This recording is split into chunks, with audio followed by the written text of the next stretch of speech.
کیا احسان ہے، thank you, اللہ آپ کو جزائے خیر دے. حکم کریں میرے بھائی. سر سب سے پہلے تو آپ کی والدہ کا سنا تھا، انتہائی دلی افسوس ہوا. اللہ پاک ان کی مغفرت کرے، ان کو اہل بیت علیہ السلام کی قربت نصیب فرمائے. اللہ پاک ان کے درجات بلند کرے. الہی تھینک یو سر، اللہ کو تو جزائے خیر. سر میرے کچھ سوالات تھے وہ لے کے آپ کی خدمت میں حاضر ہوا تھا. جی سر. سر میرا پہلا سوال یہ ہے کہ جو یہ قرآن مجید میں حروف مقطعات ہیں نا، ان کی کیا سٹوری ہے سر؟ ان کا کیا ترجمہ ہے، کیا معنی ہے، ان کا کوئی بیک گراؤنڈ بتا دیں اگر. ہاں، حروف مقطعات کا اہل بیت علیہ السلام کے نزدیک ان کے دیکھیں قرآن کے بطون ہے، اور ان کے قرآن کے بطون یعنی قرآن کے پردے ہیں، پردوں کے نیچے پردے ہیں، اسرار ہیں. ان کا معنی اہل بیت طاہرین علیہ السلام بعض جگہوں پہ بتایا ہے کہ ان حروف سے کیا مراد ہے، اور وہ ایک ابتدائی معانی ہے جو بتانے کے لائق ہے، اور مخاطب اس کو سمجھ سکتا ہے. اس حد تک اہل بیت علیہ السلام نے بیان کیے ہیں بعض مقامات پر بیان نہیں کیے ہیں اہل بیت طاہرین علیہ السلام نے. تو ان کے معانی خدا اور اہل بیت علیہ السلام جانتے ہیں، اور قرآن جو ہے ہماری سمجھ سے بالاتر ہے. یعنی قرآن کی جو فہم ہے، ہم ظاہر الفاظ پڑھتے ہیں، ظاہر الفاظ معانی سمجھ آ جاتے ہیں. بعض جگہ پہ جیسے حروف مقطعات ہیں، ان کے معانی ہمیں نہیں سمجھ آتے. تو ان کے معنی کیا ہیں، یہ اہل بیت طاہرین علیہ السلام کے پاس اسرار میں سے ہیں، ان کو پتہ ہے. امام زمانہ علیہ السلام جب آئیں گے تو وہ بتا دیں گے. ٹھیک ہے نا؟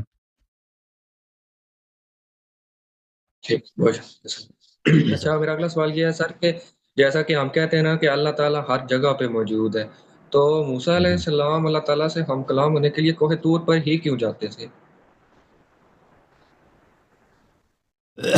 سب جگہ ایک جیسے نہیں ہے نا، سب جگہ ایک جیسے نہیں ہے. دیکھیں حضرت نبی صلی اللہ علیہ وسلم بھی غار حرا جاتے تھے عبادت کے لیے. مکانات سب ایک جیسے نہیں ہے. آپ کا مکان ہے، مسجد گھر سے بہتر ہے. اور جس مسجد میں امام علیہ السلام نے نماز پڑھی وہ دوسری مساجد سے افضل ہے. ٹھیک ہے نا؟ اور پھر کربلا ہے، نجف اشرف ہے، سامرہ ہے، یہ دوسری جگہوں سے بہتر ہے. تو سب جگہ ایک جیسے تو نہیں ہے. ٹھیک، بہت شکریہ. اچھا جی. سر، یہ ایک سوال تھا کہ اگر اللہ تعالیٰ بولتا نہیں ہے تو حضرت جبرائیل علیہ السلام قرآن کس سے سن کر تو رسول اللہ صلی اللہ علیہ وسلم کے پاس ایز اے وحی لاتے تھے؟ تو اس کا سلسلہ احادیث میں بیان کیا گیا ہے کہ قرآن مجید کا سلسلہ کس طرح ہے. وہ پہلے بہت سارے فرشتے ہیں، جبرائیل سے پہلے ان کو ملتا ہے، وہ آخر میں جا کر بھی جبرائیل کو ملتا ہے. تو اللہ تعالیٰ سب سے پہلے جو ہے وہ لوح ہے یا قلم ہے، وہ بعض احادیث میں اس کا تذکرہ موجود ہے. وہ فرشتے ہیں جن کو اللہ تعالیٰ بتاتا ہے، اور وہ وہاں سے جبرائیل کو دو تین فرشتوں کے بعد، تین چار فرشتوں کے بعد جبرائیل کو ملتا ہے، اور پھر جبرائیل نبی کریم صلی اللہ علیہ وسلم کے بارگاہ میں حاضر ہوتا ہے. اللہ تعالیٰ بولتا نہیں ہے، یعنی زبان نہیں ہے، حلق نہیں ہے، لیکن اللہ تعالیٰ آواز خلق کر لیتا ہے. اللہ تعالیٰ کے الفاظ ہیں، قرآن مجید سب اللہ کے الفاظ ہیں. ٹھیک ہے. اچھا سر، میرا اگلا سوال یہ ہے کہ یہ اکثر ہم کہتے رہتے ہیں نا، ایک عام جملہ یا کام فہم ہے کہ اللہ تعالیٰ کی ذات یہ کام کرے.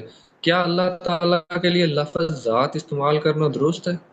بالکل درست ہے، بالکل. احادیث میں اللہ کی ذات بیان کیا، یعنی خود اللہ کی ذات، یعنی خود اللہ جو اللہ ہے. اللہ تعالیٰ یعنی خود اللہ تعالیٰ، اللہ کی ذات وہی، اللہ کا ایسنس، اللہ جو ہے وہی، اللہ کا وجود، اللہ تعالیٰ کی جو جو ہے اللہ ہے، وہی حقیقت جس کا نام اللہ ہے، یہ اللہ کی ذات. اور یہ لفظ ذات اللہ تعالیٰ کے لیے احادیث میں کثرت کے ساتھ استعمال ہوئی. ٹھیک. اچھا سر، ایک لاسٹ سوال ہے بس میرا کہ اگر ہم دیکھتے ہیں کہ خطبہ حجۃ الوداع جو رسول اللہ صلی اللہ علیہ وسلم نے اپنی دنیا سے پردہ فرمان سے پہلے دیا تھا آخری، اس پہ یہ آیت نازل ہوئی تھی کہ آج ہم نے تمہارے لیے تمہارا دین مکمل کر دیا. ٹھیک ہے. تو پھر جب رسول اللہ صلی اللہ علیہ وسلم دنیا سے جانے والے تھے تو وہ کہہ رہے تھے کہ بھائی میرے پاس قلم کاغذ لاؤ تاکہ میں تم کو ایک ایسی وصیت کر جاؤں کہ اس کے بعد تم گمراہ نہ ہو. تو کیا کچھ چیزیں رہ گئی تھی اس وقت کے جو اب بھی کلیئر کرنا ضروری تھا کہ کیا ماجرا تھا؟ کیونکہ ادھر تو ایک جگہ ہے کہ آپ کے لیے ہمیں دین مکمل ہو گیا، تو پھر حضور صلی اللہ علیہ وسلم ایسا کیا لکھوانا چاہ رہے تھے جو حجۃ الوداع کے موقع پر نہیں کہا گیا؟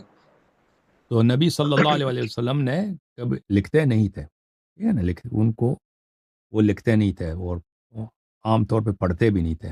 ٹھیک ہے، یعنی ان کو کوئی وہ کبھی کسی استاد کے پاس گئے بھی نہیں، لیکن وہ لکھنا جانتے تھے، پڑھنا جانتے تھے، اور نبی صلی اللہ علیہ وسلم کی جتنی باتیں ہیں اپنی امت سے وہ زبانی ہیں، زبانی طور پہ انہوں نے کی ہے۔ آخری وقت میں وہ ایک ایسی چیز چھوڑ کے جانا چاہ رہے تھے، خود لکھ کے دیتے، فرمایا کہ قلم کاغذ لا کے آؤ تاکہ میں لکھ دوں۔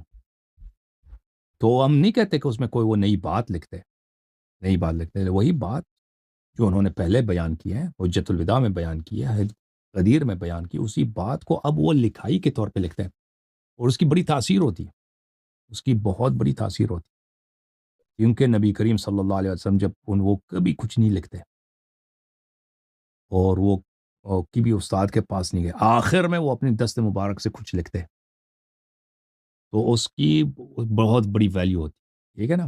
اور جیسے انہوں نے خود کہا کہ میرے بعد کبھی کوئی گمراہ نہیں ہوگا، تو وہ عمر بن الخطاب خود اس سے مروی ہے، تو اس نے کہا تھا کہ رسول پاک صلی اللہ علیہ وسلم اپنے آخری وقت میں امیر المؤمنین علیہ السلام، یہ کتاب اہل سنت نے روایت کی ہے شرح نہج البلاغہ میں، کہ وہ امیر المؤمنین علیہ السلام کے خلافت کے متعلق لکھنا چاہتے تھے، لیکن میں نے منع کیا، میں نے لکھنے نہیں دیا، کیونکہ عرب اس کو نہیں مانتے، اگر وہ لکھتے بھی تھے تو عرب نہیں مانتے۔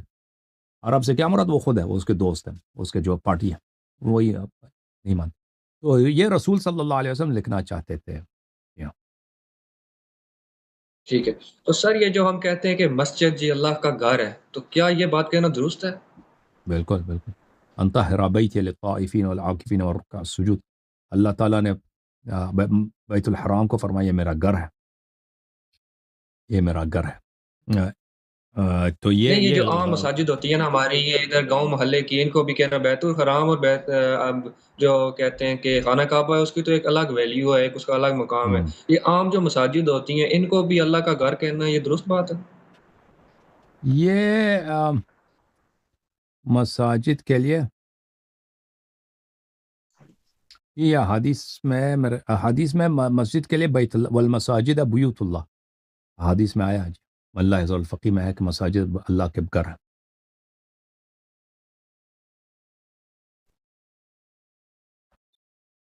سمجھ میں آئی نا بات؟ ٹھیک ہے سر، بہت شکریہ اوکے، سر، جزاک اللہ۔ امام علی علیہ السلام سے روایت ہے ان المساجد بیوت اللہ، مساجد اللہ کے گھر۔ اوکے۔